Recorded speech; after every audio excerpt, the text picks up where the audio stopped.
നമ്മളപ്പോൾ ഇന്ന് നമുക്ക് എല്ലാവർക്കും അറിയാവുന്ന കാര്യങ്ങളാണ്. നമ്മൾ റോമാലേഖനം പഠിച്ചുകൊണ്ടിരിക്കുക. ഇപ്പോൾ റോമാലേഖനത്തിൻ്റെ ഇടയ്ക്ക് നമ്മൾ എവിടെ വരെ എത്തി? 3-ാം അധ്യായം വരെ എത്തി. അപ്പോൾ നമ്മൾ എന്താ കണ്ടത്? 2 കാര്യങ്ങൾ നമ്മൾ മനസ്സിലാക്കി. ഒന്ന്, ന്യായപ്രമാണത്തിൻ്റെ പ്രവൃത്തി കൊണ്ട് ഒരു ജഡവും നീതീകരിക്കപ്പെടുന്നില്ല. അതിനൊരു സൊല്യൂഷനും നമ്മൾ കണ്ടു. എന്തായിരുന്നു സൊല്യൂഷൻ? എന്നാൽ ഇപ്പോൾ കൃപയാൽ യേശുക്രിസ്തുവിൽ കൂടെ സൗജന്യമായി നീതീകരണം ലഭിക്കുന്നു. അപ്പോൾ നമ്മൾ 2 കാര്യങ്ങൾ നമുക്ക് മനസ്സിലായി. ഒന്നെന്താണ്? ന്യായപ്രമാണത്തിൻ്റെ പ്രവൃത്തി കൊണ്ട് ആരും നീതീകരിക്കപ്പെടുന്നില്ല. അതിൻ്റെ ഒരു സൊല്യൂഷൻ എന്താണ്? യേശുക്രിസ്തുവിൽ കൂടി കൃപയാൽ സൗജന്യമായിട്ടാണ് എന്ത് ചെയ്യുന്നത്? നീതീകരിക്കപ്പെടുന്നത്. അപ്പോൾ ഇനി നമ്മൾ മുന്നോട്ട് പഠിക്കുമ്പോൾ ഈ ആശയത്തെയാണ് എന്ത് ചെയ്യാൻ പോകുന്നത്? നമ്മൾ ആഴത്തിൽ ഇറങ്ങിപ്പോയിട്ട് ഓരോ വാക്യങ്ങൾ എന്തുകൊണ്ട് കൃപയാൽ, എന്തുകൊണ്ട് സൗജന്യമായിട്ട്, ഇങ്ങനത്തെ ഓരോ വാക്യങ്ങളിൽ നമ്മൾ ഇറങ്ങിച്ചെല്ലാൻ പോകും. അപ്പം നമുക്കറിയാവുന്ന കാര്യങ്ങളാണ്. പക്ഷേ ആസ് എ ചർച്ച് നമ്മൾ നിൽക്കുമ്പം നമ്മളെല്ലാവരും സെയിം പേജിലായിട്ടിരിക്കുക എന്നുള്ളത് എന്താണ്? ഒരു ഫാക്ടറാണ് അല്ലേ? നമ്മൾ പല ആശയങ്ങളിൽ നിൽക്കുക, അത് ഒരാശയത്തിൽ നിൽക്കുക. അപ്പോൾ നമ്മൾ എന്ത് ആശയം പഠിക്കുമ്പോൾ, റോമാലേഖനം നമ്മൾ പഠിച്ചു തുടങ്ങിയപ്പോൾ നമ്മൾ പറഞ്ഞല്ലേ, ഡോക്ട്രിൻ ഓഫ് ഗോഡിൽ നിന്നാണ് എന്ത് ചെയ്തത് നമ്മൾ പഠിച്ച് തുടങ്ങിയത്. അപ്പോൾ നമുക്കെല്ലാവർക്കും അറിയാവുന്ന ആശയങ്ങൾ തന്നെയാണ്. പക്ഷേ ഞാൻ പറഞ്ഞ ഒരു പനോരമിക് വ്യൂവിൽ നമ്മളതിനെ മനസ്സിലാക്കിയിട്ട് നമ്മൾ താഴോട്ട് പോകാം. അപ്പോൾ നമ്മളിപ്പോഴും നമ്മൾ പഠിച്ചു തുടങ്ങുന്നത്, ഇവിടെ നമ്മളൊരു അണ്ടർസ്റ്റാൻഡിങ്ങിന് നമ്മൾ തുടങ്ങുന്നത് ഗോഡിൽ നിന്ന്. എൻ്റെ ഹാൻഡ് റൈറ്റിംഗ് നിങ്ങൾ മൈൻഡ് ചെയ്യേണ്ട കേട്ടോ, ഇച്ചിരി മോശമാണേ. അപ്പോൾ നമ്മുടെ ക്രിസ്ത്യൻ ഗോഡെന്ന് പറയുമ്പം ഇറ്റ്സ് ഓക്കെ, അത് വിട്ടൊരു കുഴപ്പമില്ല. അപ്പം നമ്മൾ ബൈബിൾ നമുക്ക് പഠിപ്പിക്കുന്ന ദൈവം എന്ന് പറയുന്ന ബേസിക്കലി നമ്മൾ മനസ്സിലാക്കേണ്ട ഒരു കാര്യം, ദൈവത്തെ എന്ത് ചെയ്യാൻ പറ്റത്തില്ല, നമുക്ക് പോയിട്ട് പൂർണ്ണമായിട്ടും എന്ത് ചെയ്യാൻ പറ്റത്തില്ല, മനസ്സിലാക്കാനോ ഗ്രഹിക്കാനോ ഒന്നും പറ്റത്തില്ല. കാരണം ദൈവം സൃഷ്ടാവും, നമ്മളെന്താണ്? സൃഷ്ടിയുമാണ്. അപ്പോൾ അൺലെസ് സൃഷ്ടാവ് നമുക്ക് പറഞ്ഞു തരാത്തിടത്തോളം, അല്ലെങ്കിൽ ഏത് ലിമിറ്റ് വരെ പറഞ്ഞു തരുന്നു, അത്രമേ നമുക്ക് എന്ത് ചെയ്യാൻ പറ്റത്തുള്ളൂ, ദൈവത്തെ പറ്റി മനസ്സിലാക്കാൻ പറ്റത്തുള്ളൂ. അപ്പോൾ ബൈബിൾ നമുക്ക് പറഞ്ഞു തന്നിരിക്കുന്ന, നിങ്ങൾക്കൊക്കെ മനസ്സിലായിരിക്കുന്ന ദൈവം എന്താണ്? നിങ്ങൾക്ക് ഒന്നറിയാം, ക്രിസ്ത്യാനിറ്റി പഠിപ്പിക്കുന്ന ദൈവം എന്താണ്? ട്രിനിറ്റി എന്ന കോൺസെപ്റ്റ് അറ്റ്ലീസ്റ്റ് അറിയാമല്ലേ? ട്രിനിറ്റി എന്താണ്? തൃത്വത്തിൽ എന്തൊക്കെയുണ്ട്? പിതാവുണ്ട്, ലൈക്ക് ഫാദറുണ്ട്, സണ്ണുണ്ട്, പിന്നെന്തുണ്ട്? ഹോളി സ്പിരിറ്റ് ഉണ്ട്. അപ്പോൾ നമ്മൾ മനസ്സിലാക്കേണ്ട കാര്യം, ബൈബിള് പഠിപ്പിക്കുന്ന ദൈവം എന്ന ആശയം, ദൈവം എന്നത്, ഇപ്പോൾ ഞാൻ ഒരു ഉദാഹരണം പറയും. ഇപ്പോൾ രാജീവ് അച്ഛൻ്റെ കുടുംബം എന്ന് പറഞ്ഞാൽ, ആ കുടുംബത്തിൽ ആരൊക്കെയുണ്ട്? രാജീവ് അച്ഛനുണ്ട്, ഷൈനി ചേച്ചിയുണ്ട്, 2 പിള്ളേരുണ്ട് അല്ലേ?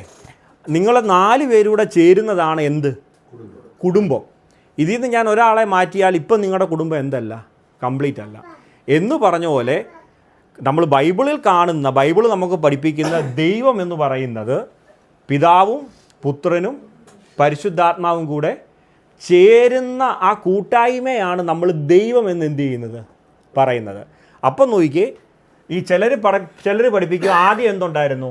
പഴയ നിയമത്തിൽ ഫാദർ ഉണ്ടായിരുന്നു, പുതിയ നിയമത്തിൽ സണ്ണുണ്ടായിരുന്നു, പിന്നെ ഹോളി സ്പിരിറ്റ് ഉണ്ടായിരുന്നു അല്ലേ? അതായത് പഴയ നിയമത്തിൽ പിതാവ് ഉണ്ടായിരുന്നു, അതേ ദൈവം എന്ത് ചെയ്തു? പുത്രനായിട്ട് ഇറങ്ങി വന്നു. അതേ ദൈവം തന്നെയാണ് എന്ത്? പരിശുദ്ധാത്മാവ്. കേൾക്കുമ്പോൾ നമുക്ക് തോന്നും ശരിയാണ്, ഒരു ദൈവമല്ല ഉള്ളോ എന്നൊരു ചിന്ത തോന്നുമല്ലേ? പക്ഷേ അത് മോഡലിസം എന്ന് പറയുന്ന ഒരു ദുരുപദേശമാണ് അല്ലേ? ബൈബിള് പഠിപ്പിക്കുന്നത് ഇത് 3 വ്യക്തിത്വങ്ങളാണ്. 3 എന്താണ്? 3 പേഴ്സണാലിറ്റീസാണ്. അതായത് പിതാവല്ല എന്ത്? പുത്രൻ.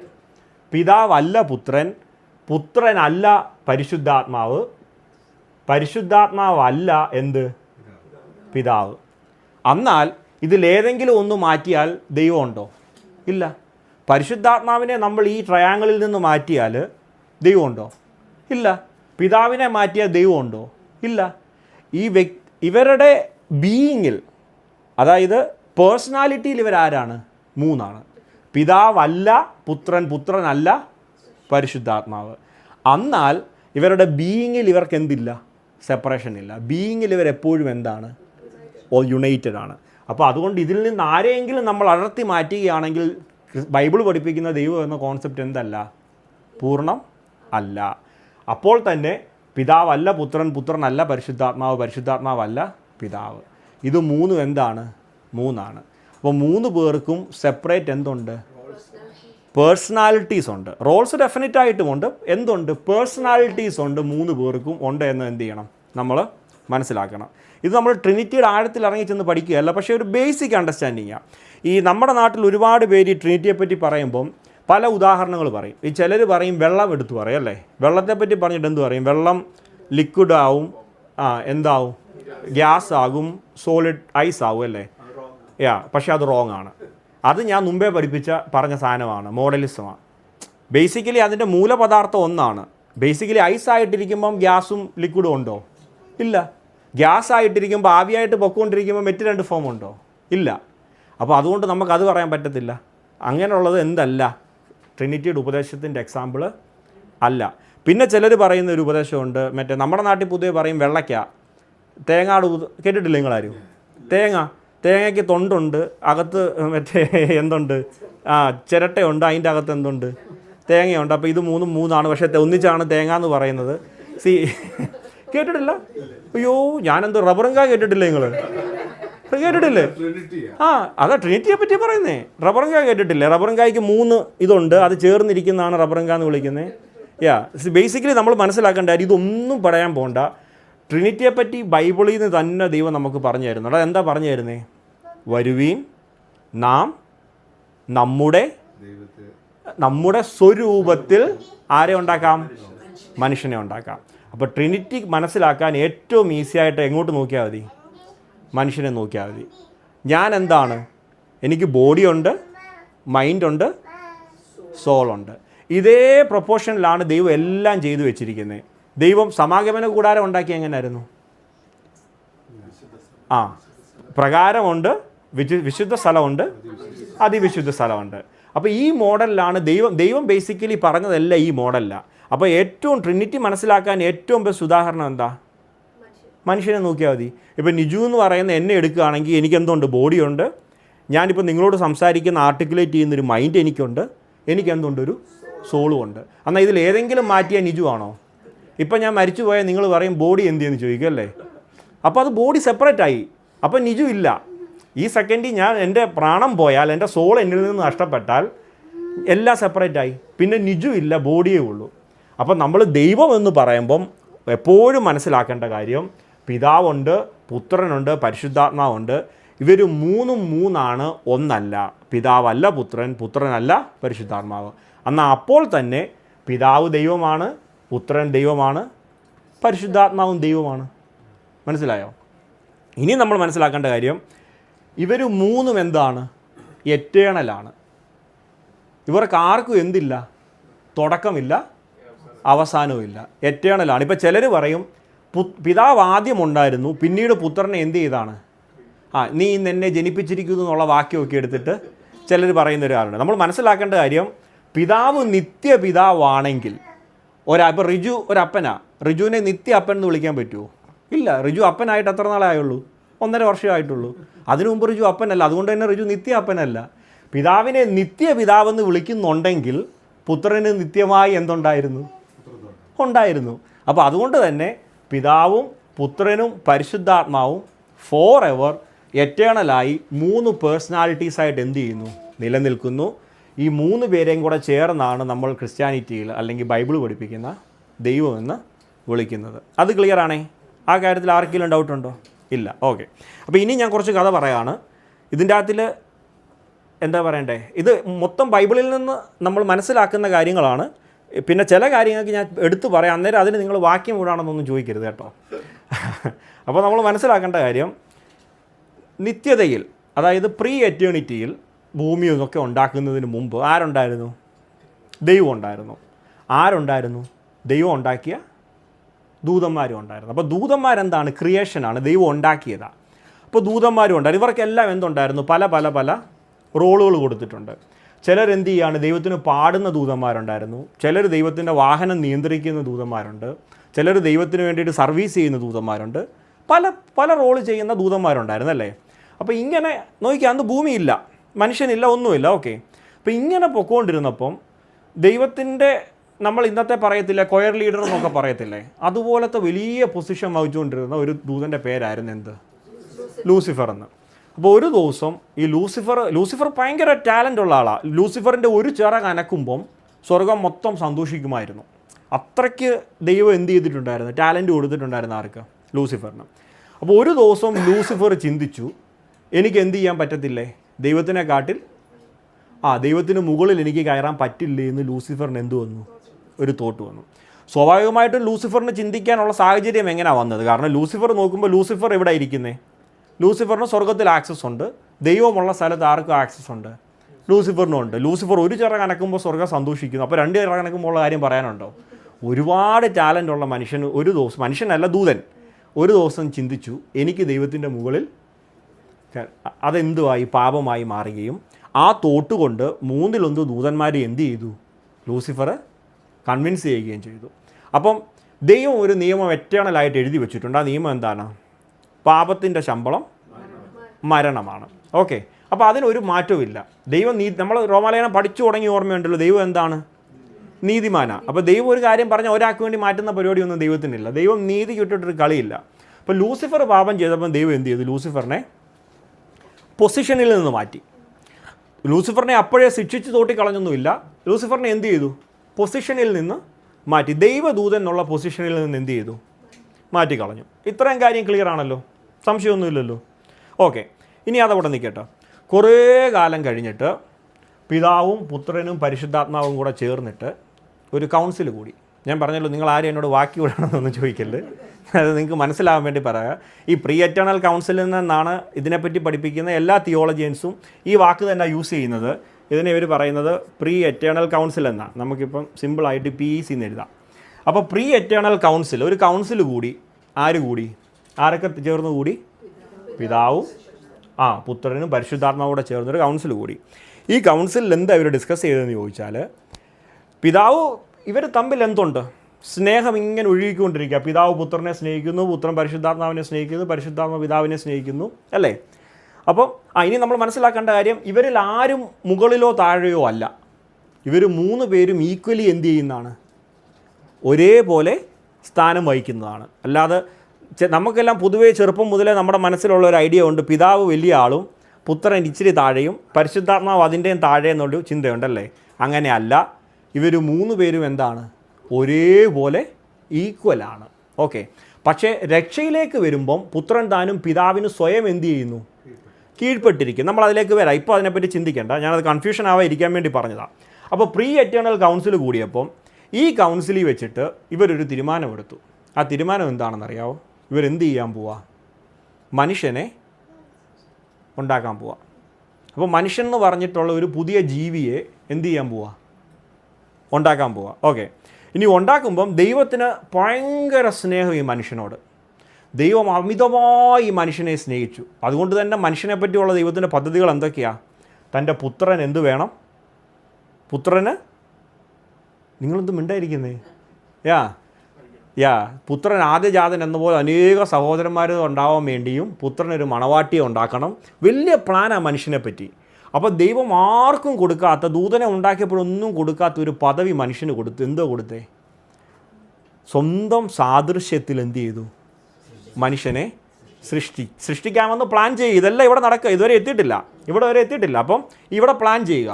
അപ്പം നോക്കിക്കേ, ദൈവത്തിന് പാസ്റ്റ് എറ്റേണിറ്റി നിന്നിട്ട് എന്ത് കാണാൻ പറ്റും, ഫ്യൂച്ചർ എറ്റേണിറ്റി കാണാൻ പറ്റും. അപ്പം നോക്കിക്കേ, മനുഷ്യനെ ഉണ്ടാക്കിയിട്ട് ദൈവത്തിന് ഈസി ആയിട്ട് എന്ത് ചെയ്യാം, മനുഷ്യനെ ഉണ്ടാക്കി ദൈവത്തിൻ്റെ പ്ലാൻ എന്താ, മനുഷ്യൻ്റെ കൂടെ സന്തോഷമായിട്ട് എറ്റേണലായിട്ട് എന്ത് ചെയ്യണം, ജീവിക്കണം. അപ്പോൾ ദൈവത്തിന് സ്വാഭാവികമായിട്ട് എന്ത് ചെയ്യാം, മനുഷ്യനെ ഉണ്ടാക്കിയിട്ട് ഇന്ന് തൊട്ട് നമുക്ക് എന്ത് ചെയ്യാം, ഏദൻ തോട്ടത്തിൽ ആദ്യം എങ്ങനെ സംഭവിച്ചത്, മനുഷ്യനെ ഉണ്ടാക്കിയിട്ട് ദൈവം എല്ലാ ദിവസവും എന്ത് ചെയ്യുക, അവരുടെ കൂടെ നടക്കുക, അല്ലേ? അപ്പോൾ ഇതേ കാര്യം ദൈവത്തിന് അങ്ങ് ചെയ്യാം. ഏദൻ തോട്ടം പോലും ഇല്ലാതെ അതിനെ മാറ്റിയിട്ട് വേണമെങ്കിൽ നേരെ സ്വർഗ്ഗത്തിൽ ദൈവത്തിന് എന്ത് ചെയ്യാം. നമ്മൾ വെളിപ്പാടിൽ അവസാനം കാണുന്നില്ലേ, 4 hour എറ്റേണിറ്റി, അത് വേണേൽ അങ്ങ് തുടങ്ങാം. പക്ഷേ അങ്ങനെ തുടങ്ങിയാലൊരു പ്രശ്നമുണ്ട്. ആ പ്രശ്നം എന്താ? ലൂസിഫർ ഒരിക്കൽ എന്ത് ചെയ്തായിരുന്നു, വീണു, അല്ലേ? ആ വീണപ്പം എന്ത് ചെയ്തു, ദൈവം അവനെ വീണ്ടെടുക്കാൻ വേണ്ടിയിട്ട് എന്ത് ചെയ്തില്ല, പ്ലാനൊന്നും ചെയ്തില്ല. മനുഷ്യൻ അങ്ങനെ വീഴരുത്. അപ്പോൾ ദൈവം മനുഷ്യനെ അത്രത്തോളം സ്നേഹിക്കുന്നത് കൊണ്ട് ദൈവം മനുഷ്യനെ ഉണ്ടാക്കുന്നതിന് മുമ്പേ മനുഷ്യൻ ഒരിക്കലും വീഴാതിരിക്കാനുള്ളൊരു പ്ലാൻ ഉണ്ടാക്കി. ആ പ്ലാനിൻ്റെ പേരാണ് സാൽവേഷൻ. മനസ്സിലായോ? അപ്പം നോക്കിക്കേ, നിങ്ങളിപ്പോൾ ചിന്തിക്കും, അപ്പം ഇത്രയും ദൈവം പ്ലാൻ ചെയ്തു, അപ്പോൾ ഇനി സാൽവേഷനെ പറ്റി പ്ലാൻ ചെയ്തപ്പം സാൽവേഷനിൽ ഇവർ 3 പേരും ഇവരുടെ റോളുകൾ ഡിഫൈൻ ചെയ്തു. പിതാവ് സാൽവേഷൻ്റെ മാസ്റ്റർ ബ്രെയിനായിട്ട് എന്ത് ചെയ്തു, സാൽവേഷൻ ഡ്രാഫ്റ്റ് ചെയ്തപ്പം പുത്രൻ പറഞ്ഞു ഞാൻ എന്ത് ചെയ്യാം, ഞാൻ അതിൻ്റെ അകത്തെ പ്രിപ്പോസിഷൻ ഏറ്റെടുക്കാം, ഞാൻ അവർക്ക് വേണ്ടി മീഡിയേറ്റർ ആകാമെന്ന് പുത്രൻ പറഞ്ഞു. അപ്പോൾ പരിശുദ്ധാത്മാവ് പറഞ്ഞു ഞാൻ എന്ത് ചെയ്യാം, ഞാൻ അവരെ ബോണ്ട് ചെയ്ത് ചേർത്ത് നിർത്തി അവർക്ക് ദ എറ്റേണൽ ഹെൽപ്പറായിട്ടിരിക്കാമെന്ന് പറഞ്ഞു. അപ്പോൾ 3 പേരും സാൽവേഷനിൽ അവരുടെ റോളുകളും ഡിഫൈൻ ചെയ്തു. ഇത്രയും ചെയ്ത് കഴിഞ്ഞപ്പം ദൈവം ഇനി എന്ത് ചെയ്യാം, മനുഷ്യനെ ഉണ്ടാക്കാം. ഓക്കെ, അപ്പോൾ ഇതിനകത്തൊരു പ്രശ്നം എന്ന് പറഞ്ഞാൽ ദൈവത്തിന് എന്തില്ല, ടൈം സ്പേസ് മാറ്റർ ദൈവത്തിന് എന്തല്ല, ബാധകമേ അല്ല. പക്ഷേ മനുഷ്യനെ എറ്റേണിറ്റിയിലോട്ട് ദൈവം കൊണ്ടുപോകും. പക്ഷേ ഈ സംഭവങ്ങൾ മനുഷ്യനെ ചില കാര്യങ്ങൾ മനുഷ്യനെ മനസ്സിലാക്കിപ്പിച്ചിട്ട് ലൂസിഫർ വീണ പോലെ എന്ത് ചെയ്യരുത്, വീഴരുത്. അതിന് മുമ്പ് നമ്മൾ മനസ്സിലാക്കേണ്ട ഒരു കാര്യം, ലൂസിഫർ വീഴാനുള്ള ഏറ്റവും വലിയ കാര്യം എന്തായിരുന്നു കാര്യം? അതെ, അപ്പം ലൂസിഫറിന് പ്രൈഡ് വരാനും ലൂസിഫറിന് കാര്യമുണ്ട്. ഇപ്പോൾ ലൂസിഫർ സാധാരണ ഒന്ന് ചിന്തിച്ച് നോക്കിയേ, ലൂസിഫർ വേറൊന്നും അറിഞ്ഞിട്ടില്ല. ദൈവം ഒരു ദിവസം ലൂസിഫറിനെ നേരെ ഉണ്ടാക്കിയത് എങ്ങോട്ടാണ്? സ്വർഗത്തിൽ. അപ്പോൾ ലൂസിഫർ ഉണ്ടായി വന്നപ്പം സ്വർഗം കാണുന്നു, ദൈവത്തെ കാണുന്നു, എല്ലാം കാണുന്നുണ്ട്. അപ്പോൾ സ്വാഭാവികമായിട്ടൊരു തോട്ടം ഉണ്ടാവാം, ഞാനും ഉണ്ടായപ്പം തൊട്ട് ദൈവമുണ്ട്, ഞാനും ഉണ്ട്. അപ്പോൾ പിന്നെ സ്വാഭാവികമായിട്ടൊരു പ്രൈഡ് എന്തുണ്ട്, ഉണ്ടാവാനുള്ള സാധ്യതയുണ്ടല്ലേ. അപ്പം പ്രൈഡായിരുന്നു ലൂസിഫറിനെ വീഴാൻ ഒരേ ഒരു കാരണമേ ഉള്ളായിരുന്നു, ഒറ്റ കാരണം. ആ കാരണം എന്തായിരുന്നു? പ്രൈഡായിരുന്നു. ഓക്കെ, അപ്പോൾ ഇനി സാൽവേഷനിലോട്ട് പോവാം. സാൽവേഷൻ ഈ മനുഷ്യനെ ഉണ്ടാക്കുക. അപ്പോൾ ദൈവത്തിന് എന്തില്ല, ടൈമില്ല, സ്പേസ് ഇല്ല, മാറ്റർ ഇല്ല. ഈ 3 നമുക്ക് ദൈവത്തിന് എന്ത് ചെയ്യാൻ പറ്റത്തില്ല, ലിമിറ്റ് ചെയ്യാൻ പറ്റത്തില്ല. ഓക്കെ, അപ്പോൾ ദൈവം പക്ഷേ മനുഷ്യനെ ഉണ്ടാക്കിയപ്പം ഈ 3 കാര്യത്തിനകത്ത് കൊണ്ടുവച്ചു. അപ്പം മനുഷ്യനോട് ദൈവം കൊണ്ടുവന്നപ്പോൾ ആദ്യം മനുഷ്യനെ ഉണ്ടാക്കിയപ്പം ദൈവം എന്ത് ചെയ്തു, ടൈം ഉണ്ടാക്കി, ഒരു സ്പേസ് ഉണ്ടാക്കി, എന്ത് ചെയ്തു, മാറ്ററും ഉണ്ടാക്കി. അതുകൊണ്ടാണ് ഉൽപ്പത്തി 1 പറഞ്ഞു തുടങ്ങുന്നത്. ശരിക്കും ആ വാക്കില്ലേ, ബ റഷീദ് ബാറ എലോഖീം എറ്റ്ഹാ ഷമായിം എന്ന് പറയത്തില്ലേ, ആ വാക്കില്ലേ ബ റഷീത്ത്.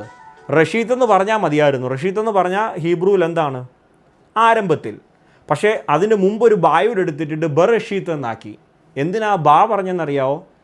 ആ ബാ വരുമ്പം ആരംഭത്തിലെന്നുള്ളതിൻ്റെ അപ്പുറത്തോട്ട് മാറി ആ ആരംഭത്തിലെന്നാവും. ഏതാരംഭത്തിൽ? അപ്പം നോക്കി, ഡിഫൈൻഡ് ടൈമായി. ഇത്ര നാളും അങ്ങനെയില്ല, ഇങ്ങനെ കിടക്കുക എറ്റേണിറ്റി. പക്ഷേ മനുഷ്യനുമായിട്ടുള്ള ബന്ധത്തിൽ വന്നപ്പം പറഞ്ഞു തുടങ്ങിയപ്പം പറഞ്ഞത് കണ്ടോ, ആ ആരംഭത്തിലെന്ന് പറഞ്ഞു. ആന്ന് പറയണമെങ്കിൽ ഒരു ഡിഫൈൻഡ് എന്തുണ്ടായി, ടൈം ഉണ്ടായി. അപ്പം ദൈവം നോക്കിയേ, സൂര്യനെ ഉണ്ടാക്കി, ചന്ദ്രനെ ഉണ്ടാക്കി, എല്ലാം ഉണ്ടാക്കി, മനുഷ്യനെ ഉണ്ടാക്കിയിട്ട് ഏദൻ തോട്ടത്തിൽ കൊണ്ട്. അപ്പം നമ്മളെല്ലാം ഒത്തിരി കേൾക്കുന്ന ചോദ്യം, ദൈവത്തിന് നേരത്തെ അറിയത്തില്ലായിരുന്നോ മനുഷ്യൻ പാപം ചെയ്യുമെന്ന്, പിന്നെ എന്തിനാണ് അവിടെ എന്താ കൊണ്ടുവച്ചത്? ഇങ്ങനെയൊക്കെയുള്ള ചോദ്യങ്ങൾ ഒരുപാട് നമ്മൾ കേൾക്കും അല്ലേ. അപ്പോൾ നിങ്ങൾ നോക്കിയേ, ആദാമിനെ സൃഷ്ടിച്ചു. ആദാം ഇപ്പോൾ എവിടെ ഉണ്ട്? ഏദൻ തോട്ടത്തിലുണ്ട്. അപ്പോൾ ഏദൻ തോട്ടത്തിലുള്ള ആദാമിന് 2 ഓപ്ഷനുണ്ട്. അപ്പോൾ നിങ്ങൾ നോക്കി, ഇതിപ്പം ആദാം ഏദൻ തോട്ടത്തിലുണ്ട്. അപ്പോൾ ഏദൻ തോട്ടത്തിലുള്ള ആദാമിന് 2 ഓപ്ഷനുണ്ട്. ഒന്നെങ്കിൽ എന്ത് ചെയ്യാം, പാപം ചെയ്യാം, അല്ലെങ്കിൽ എന്ത് ചെയ്യാം, 2 ഓപ്ഷനുണ്ട്. ഒന്നെങ്കിൽ എന്ത് ചെയ്യാം, പാപം ചെയ്യാം, അല്ലെങ്കിൽ എന്ത് ചെയ്യാം, പാപം ചെയ്യാതിരിക്കാം. പക്ഷേ ഇതിൻ്റെ അകത്തൊരു പ്രശ്നമുണ്ട്. ഈ ഓപ്ഷൻ ആദാം സെലക്ട് ചെയ്യുകയാണെന്നുണ്ടെങ്കിൽ ആദാം എന്ത് ചെയ്യാതിരിക്കുക, പാപം ചെയ്യാതെ ഇരിക്കുക. അപ്പോൾ പാപം ചെയ്യാതെ പൊക്കോണ്ടിരിക്കുന്ന ഓരോ ദിവസവും ഒരു ഡേഞ്ചർ അവിടെ ഉണ്ട്. ആദാം എവിടെ വീഴാം? ആദാമിന് നോക്കിക്കേ, പ്രൈഡിൽ വീഴാം. കാരണം മറ്റേ ലൂസിഫറിന് സംഭവിച്ച സെയിം കാര്യം തന്നെ ഇവിടെ എന്ത് സംഭവിക്കാം?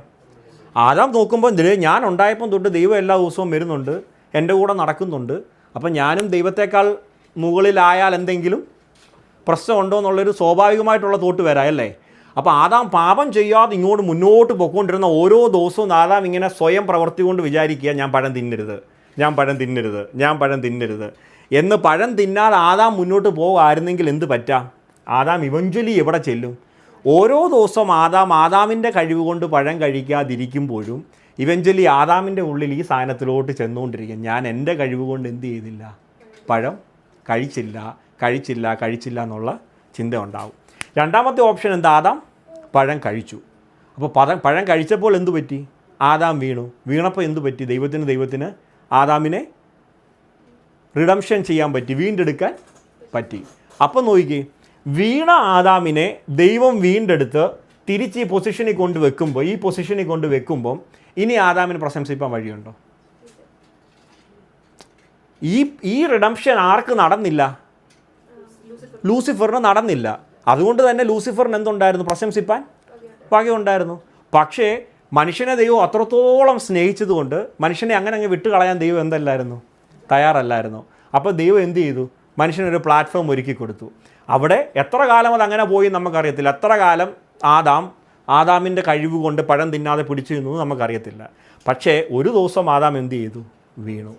വീണപ്പം ദൈവം എന്ത് ചെയ്തു? ആദാമിനെ തിരിച്ചെടുക്കാനുള്ള ഒരു പ്ലാൻ ഉണ്ടാക്കി. ഈ പ്ലാനാണ് എന്ത്? സാൽവേഷൻ എന്ന് പറയുന്നത്. അപ്പോൾ ഇത്രയും കാര്യങ്ങൾ ക്ലിയർ ആണോ? ചോദിച്ചു.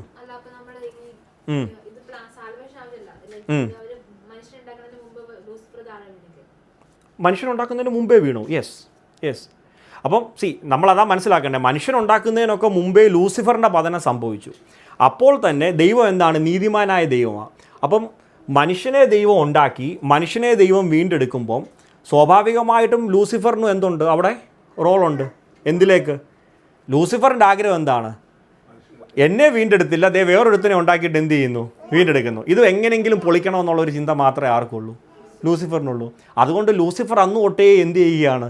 ഇതെങ്ങനെയെങ്കിലും പൊളിക്കാനുള്ള ശ്രമം നടത്തിക്കൊണ്ടിരിക്കുക. അത് തുടർന്നുകൊണ്ടേയിരിക്കുന്നു. എന്തുകൊണ്ട്? ദൈവം അനുവദിക്കുന്നത് കൊണ്ട്. അത് അനുവദിച്ചില്ലെന്നുണ്ടെങ്കിൽ ദൈവം എന്തില്ല? ദൈവത്തിൻ്റെ നീതി എന്ത് ചെയ്യും? അവിടെ ചോദ്യം ചെയ്യപ്പെടും. അതുകൊണ്ടാണ് ദൈവം എന്ത് ചെയ്തിരിക്കുന്നത്? അത് അനുവദിച്ചിരിക്കുന്നത്. അപ്പം ആദാം വീഴുന്നതിനൊക്കെ കാലങ്ങൾക്ക് മുമ്പേ സംഭവിച്ചതാണ് ഇത് ലൂസിഫറിൻ്റെ പതനം. ലൂസിഫർ നോക്കിയിരിക്കുമ്പോൾ എന്നെ ദൈവം തോട്ടി കളഞ്ഞിട്ട് വേറൊരുത്തനെ ഉണ്ടാക്കുന്നു, അവനെ എന്ത് ചെയ്യുന്നു? വീണ്ടെടുക്കുന്നു. അപ്പോൾ ലൂസിഫർ ഇതിന് എതിരായിട്ട് പ്രവർത്തിച്ചുകൊണ്ടേ ഇരിക്കുക. അപ്പോൾ നോക്കി, ആദ്യം ആദാമിനെ ഉണ്ടാക്കി, ആദാമും ദൈവം നല്ല ഫെലോഷിപ്പിൽ പോകുന്നു. ലൂസിഫറിന് ഇഷ്ടപ്പെട്ടില്ല. ലൂസിഫർ എന്ത് ചെയ്തു? പിശാചി എന്നിട്ട് അതിനങ്ങ് തടവിട്ടു. പക്ഷേ ദൈവത്തിൻ്റെ മാസ്റ്റർ പ്ലാനിൽ ഇതൊക്കെ നേരത്തെ ഉണ്ടായിരുന്നു. എക്കാലവും ഇങ്ങനെ പോയിട്ട് പ്രൈഡിലേക്ക് ഇവൻ ചെന്ന് വീഴുന്നതിന് പകരം ഇവനെ ഒരു ദിവസം എന്ത് ചെയ്യും? വീഴും. വീഴുമ്പോൾ എന്ത് ചെയ്യണം? ഇവനെ എനിക്ക് തിരിച്ചു. റിഡീം പദ്ധതി ഓൾറെഡി ഇവിടെ എന്ത് ചെയ്തിരിക്കുക? പ്രീ എറ്റേണൽ കൗൺസിൽ അത് ഓൾറെഡി എന്ത് ചെയ്ത് വെച്ചിരിക്കുകയാണ്? പ്ലാൻ ചെയ്ത് വെച്ചിരിക്കുക. ലൂസിഫറിന് അറിയില്ലായിരിക്കാം, ദൈവത്തിൻ്റെ പ്ലാൻ ആയതുകൊണ്ട്. പക്ഷേ ഇപ്പോൾ ലൂസിഫറിന് ഡെഫിനറ്റായിട്ട് അറിയാം. ബിക്കോസ് ഹി സീസ് വാട്ട്സ് ഹാപ്പനിങ്. എന്താ സംഭവിക്കുന്നതെന്ന് പിശാചൻ നമ്മളെപ്പോലെ തന്നെ കാണുന്നത് കൊണ്ട് പിശാചിന് അറിയാമായിരിക്കാം, ഇല്ലായിരിക്കാം, വി നെവർ നോ. പക്ഷേ salvation plan pre eternal council already ഭദ്രമാക്കി ദൈവം എന്ത് ചെയ്തിരിക്കുകയാണ്? വെച്ചിരിക്കുക. ഇത്രയും കാര്യങ്ങൾ ആർക്കെങ്കിലും എന്തെങ്കിലും ഡൗട്ടുണ്ടോ? ഒന്ന് ചിന്തിച്ച് നോക്കിക്കേ. ഇല്ല? ഓക്കെ. ഇനി ഇവിടെ മനുഷ്യൻ വീണു എന്ന് പറഞ്ഞില്ലേ? ഇവിടെ മനുഷ്യൻ വീണപ്പം ഈ മനുഷ്യനെ എന്ത് ചെയ്യണമായിരുന്നു? ദൈവത്തിന് തിരിച്ചു പിടിക്കണമായിരുന്നു. അപ്പോൾ എന്തോരം മനുഷ്യന്മാരാ ആദാം മുതൽ നമ്മൾ ഇന്ന് സംസാരിക്കുന്ന സമയം വരെ എടുക്കുകയാണെങ്കിൽ എന്തോരം മനുഷ്യന്മാരാണ് വീണിരിക്കുന്നത് അല്ലേ? ദൈവം എല്ലാവരെയും തിരിച്ചെടുക്കുന്നുണ്ടോ? അപ്പോൾ ദൈവം എന്ത് ചെയ്തു? ഈ പ്രീ എറ്റേണൽ കൗൺസിലിനെ പറ്റി നമ്മൾ പറഞ്ഞില്ലേ? ഈ പ്രീ എറ്റേണൽ കൗൺസിലിൽ പിതാവ് എന്ത് ചെയ്തു എന്നറിയാമോ? ഒരു ലിസ്റ്റ് കൊടുത്തു. ആർക്ക് കൊടുത്തു? സാൽവേഷൻ പ്ലാൻ ചെയ്തപ്പോൾ പുത്രൻ പറഞ്ഞല്ലോ, ഞാൻ എന്ത് ചെയ്യാം? ഞാൻ ചെന്നിട്ട് അവർക്ക് പ്രായച്ചിത്തം ഞാൻ ഏറ്റെടുക്കാം, ഞാൻ ചെയ്യാം പ്രായച്ചിത്തം, ഞാൻ എന്ത് ചെയ്യാം? അവരെ വീണ്ടെടുക്കാമെന്ന്. അപ്പോൾ പിതാവ് എന്ത് ചെയ്തു? ഒരു ലിസ്റ്റ് പുത്രൻ്റെ കയ്യിൽ കൊടുത്തു. ആ ലിസ്റ്റിൽ എന്തുണ്ടായിരുന്നു? ആ ലിസ്റ്റിൽ കുറേ മനുഷ്യന്മാരുടെ പേരുണ്ടായിരുന്നു. അത് പക്ഷേ നിജു എന്നാണോ എന്നുള്ള പേരെന്നാണെന്ന് എനിക്കറിയത്തില്ല. എൻ്റെ പേര് അതിനകത്ത് ഉണ്ടായിരുന്നു എന്ന് എനിക്കറിയാം. ആ ലിസ്റ്റിലുള്ള പേരിലുള്ള ആൾക്കാരെ എന്ത് ചെയ്തു? ദൈവം സേവ് ചെയ്യുന്ന പദ്ധതിയുടെ പേരാണെന്ത്? സാൽവേഷൻ എന്ന് പറയുന്നത്. അപ്പോൾ അതിനെപ്പറ്റി നമ്മൾ പറയുമ്പം ഞാൻ ഈ പറഞ്ഞ വാക്യങ്ങൾ ജസ്റ്റ് ആരെങ്കിലുമൊക്കെ ഒന്ന് വായിക്കണേ. യോഹന്നാൻ്റെ സുവിശേഷം 6-ാം അധ്യായം 37-ാം വാക്യം വായിച്ചേ.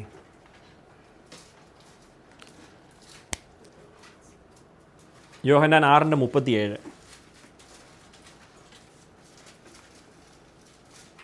പിതാവ് എനിക്ക് തന്നത് ഒക്കെയും എന്റെ അടുക്കൽ വരും, എന്റെ അടുക്കൽ വരുന്നവനെ ഞാൻ ഒരു നാളും തള്ളിക്കളയുകയില്ല. നോക്കിയേ, പിതാവ് എനിക്ക് തരുന്നത് ഒക്കെയും. അപ്പം നോക്കിയേ, ഞാൻ പറഞ്ഞു പ്രീ എറ്റേണൽ കൗൺസിൽ എന്ത് ചെയ്തു? പിതാവ് എന്ത് ചെയ്തു? ഒരു ലിസ്റ്റ് ആർക്ക് കൊടുത്തു? പുത്രന് കൊടുത്തു. എന്നിട്ട് പുത്രൻ ഇപ്പം എന്തോ പറയുന്നേ?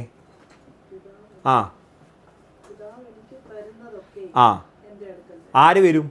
പിതാവ് എനിക്ക് തരുന്നവരൊക്കെ എന്ത് ചെയ്യും? എൻ്റെ അടുക്കൽ വരും. ഇതേ കാര്യം വേറൊരിടത്ത് പറഞ്ഞിട്ടുണ്ട്, പിതാവ് ആകർഷിക്കാതെ ആർക്കും പറ്റത്തില്ല. അൺലെസ് പിതാവ് നമ്മളെ ഈ ലിസ്റ്റിൽ പേരില്ലെങ്കിൽ തലകുത്തി നിന്നിട്ടും എന്തില്ല, ഒരു കാര്യം ഇല്ല. അപ്പം ഇനി നമുക്ക് ആ കാര്യങ്ങൾ ഞാൻ പറഞ്ഞില്ല, ബിബ്ലിക്കലി അത് നമുക്കൊരു ക്ലാരിറ്റി ഉണ്ടാക്കിയിട്ടോ. യോഹന്നാൻ്റെ സുവിശേഷം തന്നെ 6:44 വായിച്ച്.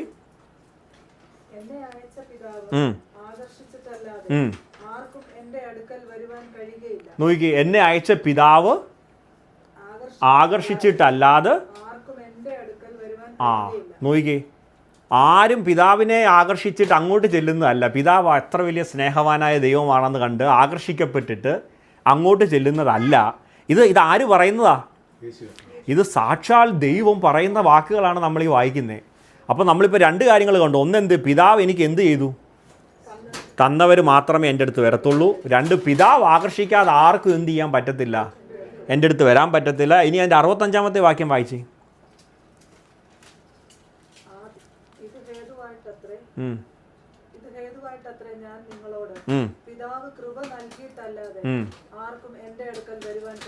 നോക്കി, എഗെയിൻ പിതാവ്, നമ്മൾ നോക്കി റോമാലേഖനത്തിൽ പറഞ്ഞല്ലോ കൃപയാലാണെന്ന് മനസ്സിലായില്ല. നോക്കി, പിതാവ് കൃപ നൽകിയിട്ടില്ലാതെ ആർക്കും എന്ത് ചെയ്യാൻ പറ്റത്തില്ല, എൻ്റെ അടുത്ത് വരാൻ പറ്റത്തില്ല. ഇനിയുണ്ട് 17-ാം വാക്യം, യോഹന്നാൻ തന്നെ 17-ന്റെ-6 വാക്യം വായിച്ച്. യേശു കർത്താവിൻ്റെ മഹാപുരോഹിത പ്രാർത്ഥനയായത്.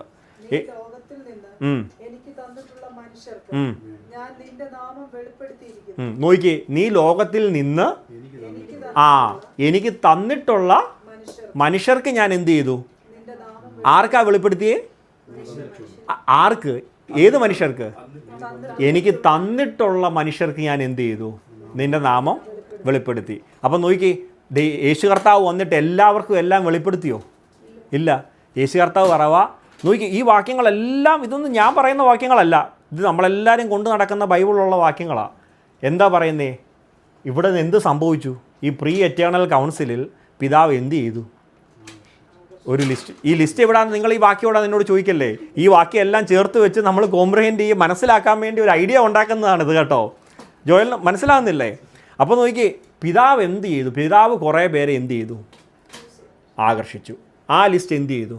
പുത്തണ്ടായി കൊടുത്തു. എന്നിട്ട് പറയും, നീ ഇവരെ പോയി എന്ത് ചെയ്യണം? സേവ് ചെയ്തുകൊണ്ട് വരണം. ആ പ്രോസസ്സിനെയാണ് എന്ത് പറയുന്നത്? സാൽവേഷൻ എന്ന് പറയുന്നത്. തീർന്നിട്ടില്ല. യോഹന്നാൻ 20-17-9 ഒന്ന് വായിച്ചു വെച്ച് പോലെ മാറല്ലേ.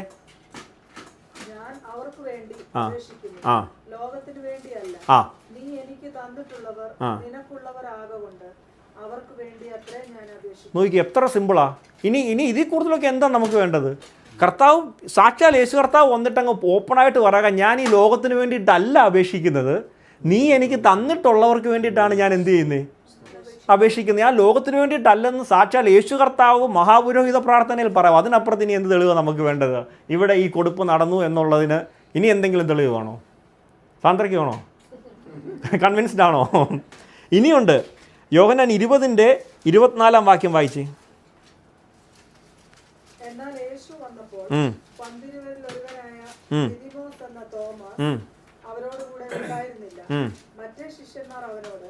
ഞങ്ങൾ കർത്താവിനെ കണ്ടു എന്ന് പറഞ്ഞാറ് ഞാൻ അവന്റെ കൈകളിൽ ആണിപ്പഴുത് കാണുകയും. അല്ല, യോഹന്നാൻ 20-ന്റെ-24 ആണോ അത്? 20-ന്റെ-24 ആണോ? 24 മാത്രം ഒന്ന് വായിച്ച്. എന്നാൽ യേശു വന്നപ്പോൾ പന്തിരുവരിൽ ഒരുവനായ ദിദിമോസ് എന്ന തോമസ്.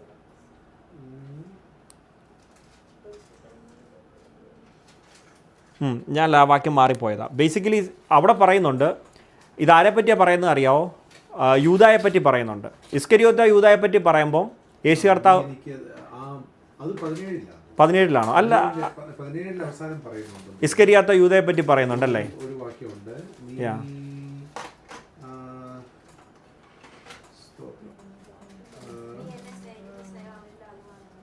അല്ല, എനിവേ അത് വിട്ടേരാ, അതിന് പുറകെ പോകണ്ട. നോക്കി, അപ്പോൾ ഇത്രയും സാധനം ക്ലിയർ ആണല്ലോ. രാജുവച്ചാ, ഇറ്റ്സ് ഓക്കെ, അത് വിട്ടേര്. ഇസ്കരിയാത്ത യൂദയെ പറ്റിയിട്ട് പറയുന്ന ഒരു സ്പെസിഫിക് ആയിട്ട് അവിടെ പറയുന്ന കാര്യമുണ്ട്. ലൈക്ക് യൂദ എന്തല്ലായിരുന്നു? ഈ കൊടുത്ത ലിസ്റ്റിൽ ആരില്ലായിരുന്നു? യൂദ ഇല്ലായിരുന്നു എന്ന്. പിന്നെ ഞാൻ വേണേൽ ആ വാക്യം എടുത്തു തരാം. ഇല്ലായിരുന്നു എന്ന് സ്പെസിഫിക് ആയിട്ട് പറയുന്ന ഒരു വാക്യം കൂടിയുണ്ട്. അപ്പം നോക്കിയേ, പിതാവ് ആകർഷിക്കാതെ ആരും എന്ത് ചെയ്യുന്നില്ല? പുത്രനെ അറിയുന്നില്ല. യേശു കർത്താവിൻ്റെ മഹാപുരോഹിത പ്രാർത്ഥനയെ പറയുക, ഞാൻ ഈ ലോകത്തിന് വേണ്ടിയിട്ടല്ല അപേക്ഷിക്കുന്നത്, നീ എനിക്ക് തന്നിട്ടുള്ളവർക്ക് വേണ്ടിയിട്ടാണ്. ആ വാക്യം സ്പെസിഫിക് ആയിട്ട് പറയുന്നത് ശിഷ്യന്മാരെ പറ്റിയിട്ടാണെങ്കിൽ അതിൻ്റെ താഴെ പറയുന്നുണ്ട് എന്ത്? അവരുടെ ഉപദേശം കേട്ട് എന്നിൽ വിശ്വസിക്കുന്ന ആളുകൾ കാണുന്നു. അവിടെയും എന്തുണ്ട്? ഒരു ഡിഫൈൻഡ് ആയിട്ടുള്ള കാറ്റഗറിയെ പറ്റിയിട്ട് എന്ത് ചെയ്യുന്നുണ്ട്? പറയുന്നുണ്ട്. അപ്പോൾ ഇത്രയും കാര്യങ്ങളിൽ നിന്ന് നമുക്ക് എന്ത് മനസ്സിലായി? സാൽവേഷൻ പ്രീ എറ്റേണൽ കൗൺസിലിൽ ഡിഫൈൻ ചെയ്ത സാൽവേഷൻ ആർക്കായിരുന്നു? പിതാവ് പുത്രന് കൊടുത്ത ലിസ്റ്റിൽ ഉൾപ്പെടുന്ന ആളുകളെ വീണ്ടെടുക്കുന്ന പ്രോസസ്സിനാണ് എന്ത് പറയുന്നത്? സാൽവേഷൻ എന്ന് പറയുന്നത്. അപ്പോൾ ഇത്രയും കാര്യം ക്ലിയർ ആയോ? ഈ അത്ര ഐഡിയ മനസ്സിലായോ? അപ്പം എന്തുകൊണ്ടാണ് ആദാം പാപം ചെയ്യാൻ ദൈവം അനുവദിച്ചതെന്നുള്ള കാര്യം ഇപ്പം മനസ്സിലായോ? എന്തുകൊണ്ടാണ് പാപം ചെയ്യുമെന്ന് അറിഞ്ഞിട്ടും ദൈവം അവിടെ കൊണ്ട് പഴം നട്ടേന്നൊക്കെ മനസ്സിലായോ? ഈ കാര്യങ്ങളെല്ലാം ക്ലിയർ ആയല്ലോ? ഇത്രയും ക്ലിയർ ആണല്ലോ. അപ്പോൾ ഇനി നമുക്ക് സാൽവേഷനിലേക്ക് വരാം. നോക്കിക്കേ,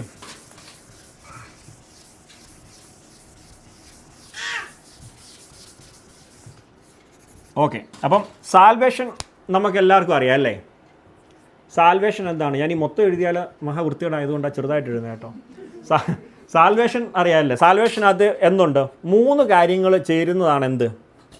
സാൽവേഷൻ. എന്താണ്? ജസ്റ്റിഫിക്കേഷൻ. 2 എന്താണ്? സാങ്ക്ടിഫിക്കേഷൻ. 3 എന്താണ്? ഗ്ലോറിഫിക്കേഷൻ. അപ്പം നമ്മൾ റോമാലേഖനത്തിൽ നമ്മൾ 3-ാം അധ്യായം പഠിച്ചിട്ട് ഇപ്പോൾ എവിടെ വരെ എത്തി? ജസ്റ്റിഫിക്കേഷൻ വരെ എത്തി. അപ്പം നോക്കിക്കേ, നമ്മൾ പറഞ്ഞു ലൂസിഫർ വീണപ്പം ദൈവം നീതി നടപ്പാക്കിയത് എന്ത് നീതിയായിരുന്നു? പാപത്തിൻ്റെ ശമ്പളം മരണമാണ്. അപ്പം ആദാം വീണപ്പോഴും ആദാമിൻ്റെ മണ്ടയ്ക്ക് കൊടുക്കേണ്ട ശിക്ഷ എന്താണ്? മരണമാണല്ലേ? അപ്പം നമ്മളെല്ലാവരും പാപികളാണ്. നമുക്ക് തരേണ്ട ശിക്ഷ എന്താണ്? ഇപ്പം ഞാൻ പറഞ്ഞല്ലോ, ദൈവിക കോടതിയുടെ മുമ്പിൽ ഞാനിപ്പം പോയി നിൽക്കുകയാണെങ്കിൽ ന്യായപ്രമാണത്തിൻ്റെ കണ്ണിൽ കൂടി എന്നെ നോക്കിയാൽ ഞാൻ ആരാ? പാപിയാണ്. അപ്പോൾ എനിക്ക് കിട്ടേണ്ട ശിക്ഷ എന്താണ്? മരണമാണ് അല്ലേ? അപ്പം മരണം തരേണ്ട എനിക്ക് എന്നെ കൃപയാൽ ദൈവം എങ്ങനെയാണ് നീതീകരിക്കുന്നത്? ദൈവം എന്ത് ചെയ്യുന്നു? സാൽവേഷനിൽ എന്താ സംഭവിക്കുന്നത്? ദൈവം എന്നെ ജസ്റ്റിഫൈ ചെയ്യുന്നു. അപ്പം ജസ്റ്റിഫിക്കേഷൻ സംഭവിക്കുന്നത് എങ്ങനെയാണെന്ന് ചോദിച്ചാൽ നിങ്ങൾക്ക് മനസ്സിലാവാൻ വേണ്ടിയിട്ട് ഞാനൊരു ഗ്രാഫ് കാണിച്ചു തരാം. ഈ പോയിൻ്റ് കണ്ടോ? ഈ പോയിൻറ്റിനാണ് റീജനറേഷൻ എന്ന് പറയുന്നത്. എന്താണ് ഇതിന് പറയുന്നത്? റീജനറേഷൻ. ഈ പോയിന്റിൽ റീജനറേഷൻ എന്ന് പറഞ്ഞാൽ എന്താണ്? വീണ്ടും ജനനം. അപ്പം നമ്മൾ ക്രിസ്തുവിലാകുമ്പം എന്താ സംഭവിക്കുന്നത്? നമ്മൾ വീണ്ടും ജനിക്കുമ്പം എന്ത് സംഭവിക്കുന്നു? നമ്മൾ ഈ പോയിന്റിൽ നോക്കിയേ, ഒരാൾ വീണ്ടും ഇപ്പോൾ പിങ്കി വീണ്ടും ജനിക്കുക. വീണ്ടും ജനിക്കുമ്പോൾ സംഭവിക്കുന്നത് എന്നാന്ന് ചോദിച്ചാൽ ഈ സെക്കൻഡ് സംഭവിക്കുന്ന കാര്യങ്ങൾ എന്തൊക്കെയാണെന്നറിയാമോ? 1, ദൈവം എന്ത് ചെയ്യുന്നു? പിങ്കി പാപിയാണ്. പിങ്കിയെ വിധിക്കുകയാണെങ്കിൽ പിങ്കി എന്ത് ചെയ്യണം? മരണത്തിന് യോഗ്യയാണ്. പക്ഷേ കൃപയാൽ ദൈവം പറയുക അവൾ മരിക്കണമല്ലോ, ഒരാൾ മരിക്കണമല്ലോ. ദൈവം പറയാം അവൾക്ക് വേണ്ടിയിട്ട് ഞാൻ മരിച്ചതാണെന്ന് പറയാം. അപ്പോൾ ആ പെനാൽറ്റി ഉണ്ടല്ലോ. എന്തായിരുന്നു പെനാൽറ്റി? മരണം. ആ പെനാൽറ്റി ക്ലിയർ ചെയ്ത് കൊടുക്കുന്ന പ്രോസസ്സിനാണ് ജസ്റ്റിഫിക്കേഷൻ എന്ന് പറയുന്നത്. അപ്പം റീജനറേഷൻ, പിങ്കി വീണ്ടും ജനിക്കുന്ന മൊമെൻ്റ് സംഭവിക്കുന്ന 1 ജസ്റ്റിഫൈഡായി. എന്ത് സംഭവിച്ചു? പിങ്കിക്ക് പെനാൽറ്റി ഇനിയും കൊടുക്കണ്ട. ഓക്കെ. 2 എന്ത് സംഭവിച്ചു? സാങ്ക്ടിഫൈഡായി. സാങ്ക്ടിഫൈഡ് എന്ന് പറഞ്ഞാൽ വിശുദ്ധീകരിക്കുക. ഉദാഹരണം പറഞ്ഞാൽ പിങ്കി ആ മനുഷ്യ പിങ്കിക്ക് എന്താണ്? ഒരുപാട് കുറവുകളുള്ള ഒരാളല്ലേ? ഈ പിങ്കിയെ ഇങ്ങനെ കൊണ്ടുപോയിട്ട് ഒരു കുറവുമില്ലാത്ത ദൈവത്തിൻ്റെ മുന്നിൽ നിർത്താൻ പറ്റുമോ? ഇല്ല. അപ്പോൾ ആ വിശുദ്ധിയിലേക്ക് എത്തിക്കുന്ന പ്രോസസ്സിനാണ് എന്ത് പറയുന്നത്? സാങ്ക്ടിഫിക്കേഷൻ. തീർന്നു. അങ്ങനെ അങ്ങ് നിർത്തിയാൽ മതിയോ? ഇതിനെ എല്ലാം കൂടെ ദൈവത്തിൻ്റെ തേജസ്സിലോട്ട് നമ്മളെ ഉയർത്തപ്പെടുന്ന ഒരു ദിവസമുണ്ട്. ആ സമയം ആ പ്രോസസ്സിനാണ് എന്ത് പറയുന്നത്? ഗ്ലോറിഫിക്കേഷൻ എന്ന് പറയുന്നത്. പക്ഷേ ഇതിനെ 3നെയും കൂടെ ചേർത്തിട്ട് നമ്മൾ എന്താ പറയുന്നത്? രക്ഷ എന്ന് പറയും. അപ്പം ഒരാൾ റീജനറേറ്റ് ആവുന്ന മൊമെൻറ്റിൽ അവന് രക്ഷ കിട്ടുക എന്ന് പറഞ്ഞാൽ അതിനർത്ഥം എന്താ? അവൻ ജസ്റ്റിഫൈഡായി, അവൻ സാങ്ക്ടിഫൈഡായി, അവൻ ഗ്ലോറിഫൈഡായി. അങ്ങനെ പറയാൻ പറ്റുമോ? അങ്ങനെ പറയാൻ പറ്റുന്നത് കൊണ്ടാണ് റോമാലേഖനത്തിൽ പൗലോസ് പറയുക അവൻ മുൻ നിർണയിച്ചവരെ വിളിച്ചവരെ നീതീകരിച്ചവരെ തേജസ്കരിച്ചും ഇരിക്കുന്നു. ആ ഗ്രാമർ ശ്രദ്ധിച്ചോ? അതെ, ആ ഗ്രാമർ ശ്രദ്ധിച്ചോ? ശരിക്കും അതെങ്ങനെ എഴുതണ്ടേ? അവൻ മുൻനിർണയിച്ചവരെ വിളിക്കും, വിളിക്കുന്നവരെ എന്ത് ചെയ്യും? നീതീകരിക്കും, നീതീകരിക്കുന്നവരെ എന്ത് ചെയ്യും? തേജസ്കരിക്കും എന്നാണ് പറയേണ്ടത്. പക്ഷെ അവിടെ അങ്ങനെയല്ല എഴുതിയിരിക്കുന്നത്. എല്ലാം ഫ്യൂച്ചറിലാണ് അല്ലേ? എല്ലാം പാസ്റ്റിലാണ് എഴുതിയിരിക്കുന്നത്. എല്ലാം പാസ്റ്റിലാണ്. ഇതെല്ലാം എന്ത് ചെയ്തു? സംഭവിച്ചു കഴിഞ്ഞു. ഇതൊക്കെ സംഭവിച്ചു. ഇപ്പോൾ ഉദാഹരണം പറഞ്ഞാൽ പിങ്കി ജനിച്ചത് 1998 ഞാൻ വിചാരിക്കുന്നു. ആണെന്നും അല്ലേ? അപ്പോൾ പിങ്കി 1998 ജനിച്ചു. പ്രായം പറഞ്ഞല്ല കേട്ടോ. അപ്പോൾ പിങ്കി 1998 ജനിച്ചു. പിങ്കി രക്ഷിക്കപ്പെട്ടത് റീജനറേറ്റഡ് ആയതൊരു ദിവസം പിങ്കിക്ക് 15 വയസ്സുള്ളപ്പോഴാണെന്ന് വിചാരിക്കുക. അങ്ങനെയാണെന്നുണ്ടെങ്കിൽ പിങ്കിക്ക് ഈ 3 കാര്യങ്ങൾ സംഭവിച്ചത് എപ്പോഴാ? എന്നാ അല്ല. പിങ്കിക്ക് ഇത് സംഭവിച്ചത് എപ്പോഴാണെന്നറിയാമോ? ഈ പ്രീ എറ്റേണൽ, ഞാനത് വായിച്ചു, ഈ പ്രീ എറ്റേണൽ കൗൺസിലിൽ പിതാവ് ലിസ്റ്റ് കൊടുത്തില്ലേ? ആ ലിസ്റ്റിനകത്ത് പിങ്കിയുടെ പേരുണ്ടായിരുന്നെങ്കിൽ ഇതൊക്കെ അവിടെ എന്ത് ചെയ്തു? സംഭവിച്ചു. ഇത് തമാശയായിട്ട് ഞാനിത് നിങ്ങൾക്ക് മനസ്സിലാവാൻ വേണ്ടി പറയുമ്പം എനിക്കിത് പറയുമ്പം തന്നെ എൻ്റെ ഉള്ളു വിറയ്ക്കുക. ഇതിനെ തമാശയായിട്ട് കാണരുത്. ഒന്ന് ആലോചിച്ച് നോക്കി. എന്നെ നീതീകരിച്ചത് എവിടെയാണെന്ന്. ചില ആൾക്കാർ ഈ ബൈബിളിൽ എഴുതി വെച്ചുകൊണ്ട് അടങ്ങി രക്ഷിക്കപ്പെട്ട ദിവസമൊക്കെ അല്ലേ? ഞാൻ രക്ഷിക്കപ്പെട്ടത് എവിടെയാണെന്നറിയാമോ? ഇത് കാൽവറിയിൽ അതിൻ്റെ എക്സിക്യൂഷനാണ് സംഭവിച്ചത്. അത് എവിടെ സംഭവിച്ചതെന്ന് ചോദിച്ചാൽ ഉലക സ്ഥാപനത്തിന് മുമ്പ്, ഭൂമി ഉണ്ടാക്കുന്നതിന് മുമ്പ് രക്ഷിക്കപ്പെട്ട ആളാണ് ഞാൻ. വിശ്വസിക്കാൻ പറ്റുമോ നിങ്ങൾക്ക്? ഇവിടെ ഇരിക്കുന്ന ഓരോരുത്തർക്കും അത് പറയാനുള്ള പ്രാഗൽഭ്യം ഉണ്ടായിരിക്കണം. ഞാൻ രക്ഷിക്കപ്പെട്ട് കഴിഞ്ഞിട്ടാണ് ഭൂമിയെ ദൈവം ഉണ്ടാക്കിയത്. തമാശയാണോ? അപ്പോൾ നോക്കിക്കേ, നമ്മൾ മനസ്സിലാക്കേണ്ട കാര്യം കാൽവറിയിൽ അതിൻ്റെ എക്സിക്യൂഷനാണ് നടന്നത്. മനസ്സിലായോ? അപ്പോൾ റീജനറേഷൻ സംഭവിക്കുന്നത് എവിടാ? അത് പലർക്കും പല സമയത്ത് എന്ത് ചെയ്യുന്നത്? റീജനറേഷൻ സംഭവിക്കുന്നത്. അപ്പോൾ റീജനറേഷനിൽ സംഭവിക്കുന്നത് ദൈവം നമ്മുടെ മണ്ടയ്ക്ക് ഇതെല്ലാം അങ്ങ് എന്ത് ചെയ്യുക? നമ്മുടെ മണ്ടയ്ക്ക് അങ്ങ് ഏൽപ്പിക്കുക. എന്ത്? ഞാൻ നീതിമാനല്ല, പക്ഷേ ദൈവം എന്ത് ചെയ്യുന്നു? എന്നെ നീതിമാനായി പ്രഖ്യാപിക്കുന്നു. ഞാൻ വിശുദ്ധീകരണത്തിൽ തികഞ്ഞവനല്ല, ദൈവം എന്ത് ചെയ്യുന്നു? എന്നെ വിശുദ്ധീകരണത്തിൽ തികഞ്ഞവനായി പ്രഖ്യാപിക്കുന്നു. ഞാൻ ഇതുവരെ തേജസ്കരിക്കപ്പെട്ടിട്ടില്ല, പക്ഷേ ദൈവത്തിന് ഇതെല്ലാം അറിയാവുന്നതുകൊണ്ട് ദൈവത്തിന് എന്ത് ചെയ്യാൻ പറ്റും? ഇതെല്ലാം കഴിഞ്ഞു എന്ന് പറയാൻ പറ്റും. അപ്പം നോക്കിക്കേ, ഇത് സംഭവിച്ചു. ഓക്കെ, അപ്പം പിങ്കി എക്സാമ്പിൾ വീണ്ടും വരുവാണെന്നുണ്ടെങ്കിൽ 15-ാമത്തെ വയസ്സിലാണ് പിങ്കി എന്ത് ചെയ്തത്? റീജനറേറ്റ് ആയത്. അതായത് വീണ്ടും ജനനം സംഭവിച്ചത് എത്രാമത്തെ വയസ്സിലാണ്? 15-ാമത്തെ വയസ്സിൽ. പിങ്കിക്ക് ഇപ്പോൾ ഒരു 25 വയസ്സുണ്ടെന്ന് വിചാരിക്കുക. ഇപ്പോൾ എത്ര വർഷമായി റീജനറേറ്റഡ് ആയിട്ട്?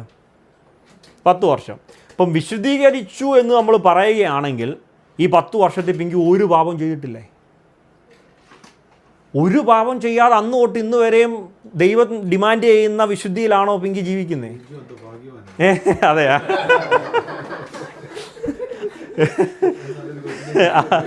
അതെ, പിങ്കി മാത്രമല്ല കേട്ടോ, ഇത് നമ്മളെല്ലാവരും, ഞാനൊരു ഉദാഹരണം പറഞ്ഞതേ ഉള്ളൂ. അപ്പം നോക്കി, ദൈവം നമ്മളെ വിശുദ്ധീകരിച്ചു എന്ന് പറയുമ്പോൾ നമ്മൾ 2 തലം അവിടെ മനസ്സിലാക്കണം. ഒന്ന്, ഓക്കെ, ഇതിനെ അങ്ങ് എടുക്കുക. ഇത്രയും വിശുദ്ധിയാണ് വേണ്ടതെന്ന് വിചാരിക്കുക. ദൈവത്തിൻ്റെ സന്നിധിയിൽ പിങ്കിയെ പോലൊരു പാപിയെ കൊണ്ടു നിർത്താൻ, ഞാനും പാപിയാണ് കേട്ടോ, അല്ല അങ്ങനെ മാറ്റിപ്പോൾ വിചാരിക്കല്ലേ. അപ്പോൾ പിങ്കിയെ പോലൊരു പാപിയെ കൊണ്ട് ദൈവത്തിൻ്റെ സന്നിധി നിർത്താൻ ഇത്രയും നോക്കിയേ, ഇതാണ് 100 വിചാരിക്കുക. ഇത്രയും വിശുദ്ധിയാണ് വേണ്ടതെന്നുണ്ടെങ്കിൽ രക്ഷിക്കപ്പെടുന്ന റീജനറേറ്റ് ആവുന്ന മൊമെൻറ്റിൽ ദൈവം എന്ത് ചെയ്തു?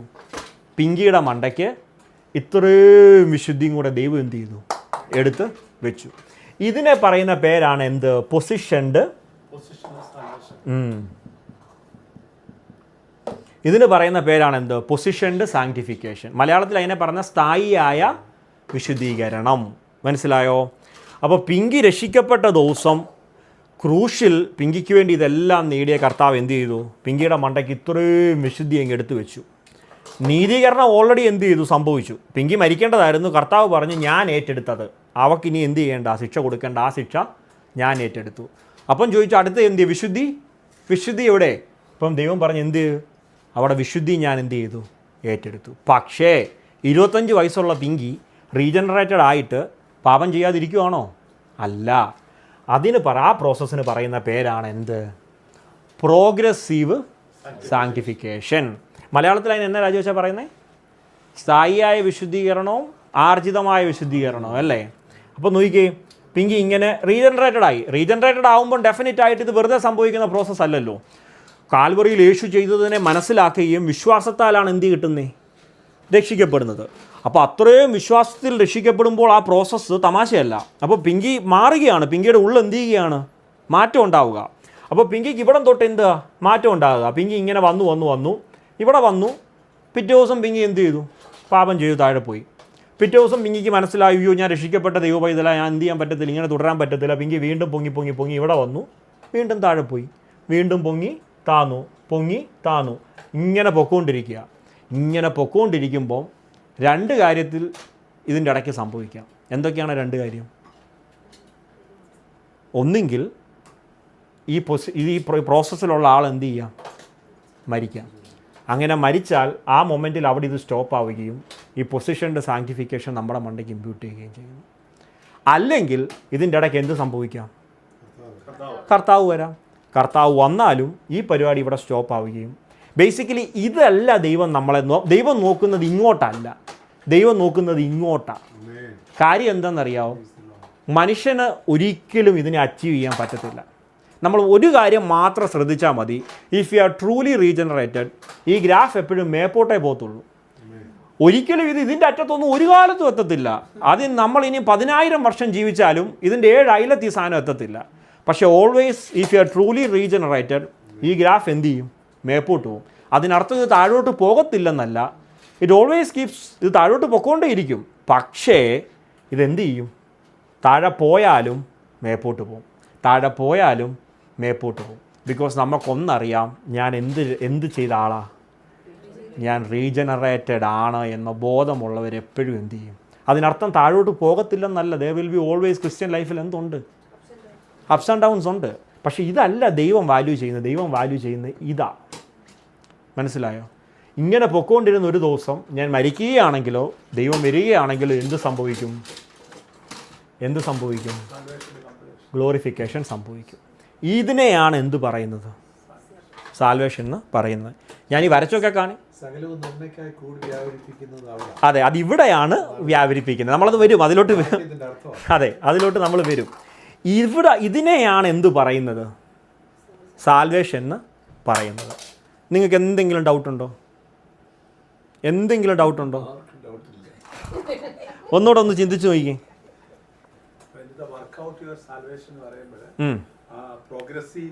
പ്രോഗ്രസീവ് സാങ്ക്ടിഫിക്കേഷൻ ആണ്. നമ്മൾ മനസ്സിലാക്കേണ്ട കാര്യം, ഒരാൾ രക്ഷിക്കപ്പെടുന്ന മൊമെൻറ്റിൽ ദൈവം എന്ത് ചെയ്തു? ദൈവം എൻ്റെ സകല കാര്യങ്ങൾ, എന്നെ ജസ്റ്റിഫൈ ചെയ്തു, എന്നെ സാങ്ക്ടിഫൈ ചെയ്തു, എന്നെ ഗ്ലോറിഫൈ ചെയ്തു. ഇത് മൂന്നും സംഭവിച്ചു കഴിഞ്ഞു. കാരണം എന്താ? ഇതിൽ മൂന്നിലും എനിക്കൊന്നും ചെയ്യാൻ എനിക്ക് പറ്റത്തില്ല എന്നതുകൊണ്ട് തന്നെ ദൈവം ഇതെല്ലാം ചെയ്തു കഴിഞ്ഞു. അതിനർത്ഥം പിറ്റേ ദിവസം തൊട്ട് എനിക്ക് തോന്നിയ പോലെ ജീവിക്കാമെന്നാണോ? അല്ല.